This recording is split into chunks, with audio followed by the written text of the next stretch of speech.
Փաշինյանը ոչ թե ճանաչում է հայաստանյան առաքելական սուրբ եկեղեցու ինքնակառավարումը, այլ անամոթաբար, ցինիկաբար խառնվում է մեր սուրբ եկեղեցու ինքնակառավարմանը։ Կաթողիկոսի նոր ընտրության վարչապետի նախապատրաստությունը սահմանադրագետ Վարդան Պողոսյանը ապօրինի է համարում սահմանադրության խախտում որակում։ Նրան չեն համոզել Փաշինյանի և թիմակիցների հավաստիացումները, որ կաթողիկոսի կուսակրոնությունը բարձրաստիճաններին հետաքրքրում է բացառապես որպես հայ քրիստոնյաների։ Ինչքան էլ Նիկոլ Փաշինյանն իրեն առաքելական եկեղեցու մոլեռանդ հետևորդ համարի, նա գործում է որպես Հայաստանի վարչապետ, ասում է Պողոսյանը։ Թվարկում սահմանադրության և օրենքի արգելքները։ Մայր օրենքով եկեղեցին անջատ է պետությունից, առանձին օրենքով էլ պետությունն իրավունք չունի միջամտել եկեղեցու ներքին գործերին, նաև հոգևորականների ընտրության կարգին։ Երբ որ ինքը նման հայտարարություններ է անում առաքելական սուրբ եկեղեցու ամենայն հայոց կաթողիկոսի հասցեին, նա խախտում է որպես Հայաստանի վարչապետ այն չեզոքության պատվիրանը, որը պարունակում է Հայաստանի Հանրապետության սահմանադրությունը։ Եթե մենք ունենայինք նորմալ իրավապահ համակարգ, այստեղ իրենց խոսքը պետք է ասեին այն մարմինները, որոնք որ ի պաշտոնե պետք է հետևեն նրան, որ պետական իշխանության մարմինները գործեն սահմանադրության սահմաններում։ Վարչապետը նախ կաթողիկոսից կուսակրոնության հրապարակային հավաստիացումներ ուզեց, ապա Գարեգին II-ի անխախտ լռության պայմաններում հայտարարեց, փաստեր ունի վեհափառը ըստ նրա խախտել է կուսակրոնության ուխտը, զավակ ունի։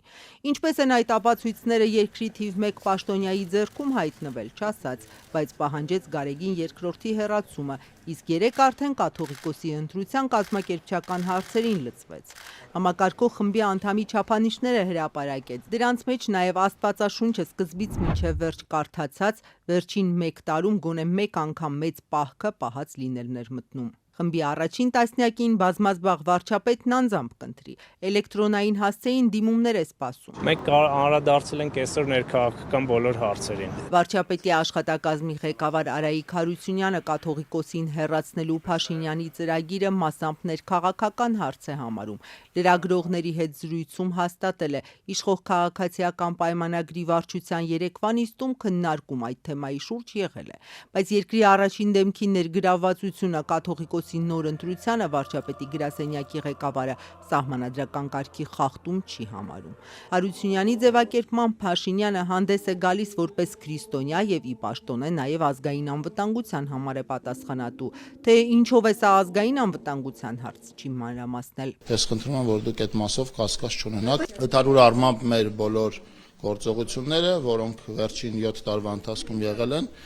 Հայաստանի Հանրապետության գործող օրենսդրության և սահմանադրության շրջանակներում։ Տարածքային կառավարման նախարար Դավիթ Խուդացյանը երեկ մասնակցել է իշխող ուժի ղեկավար մարմնի նիստին։ Նա գրված ու չգրված օրենքները խախտել է, բացառեց։ Դրա ապացույցը համարեց անցած 7 տարիները։ Մինչ պատերազմը Փաշինյանն ինչպես ձևակերպում է ժողովրդի իշխանությունը դատական համակարգում էր ուզում հաստատել, դատարանները շրջափակելու նրա քայլը մինչդեռ ընդդիմախոսները դատական իշխանության գործերին կոպտագույն միջամտություն համարեցին։ Հիմա իր քայլերը բացատրում են նույն ձևակերպմամբ, թե եկեղեցին պետք է վերադարձնի ժողովուրդ։ Դուք աշխատանքային խմբի աշխատանքի բնույթը գիտեք, աշխատանքային խումբը հրապարակել է օրինակ ինչով է ինքը զբաղվելու։ Երբ որ հրապարակի, երբ որ իր աշխատակարգը հստակ լինի, դուք կտեսնեք, որ Հայաստանի Հանրապետության սահմանադրությանը եւ գործող օրենքներին այն ոչ մի կերպ չի հակասում։ Ես ինքս բացառում եմ այդպիսի իրավիճակ, երբ որ մենք գնանք օրենքներին եւ սահմանադրությանը եւ նաեւ բարոյականությանը հակառակ։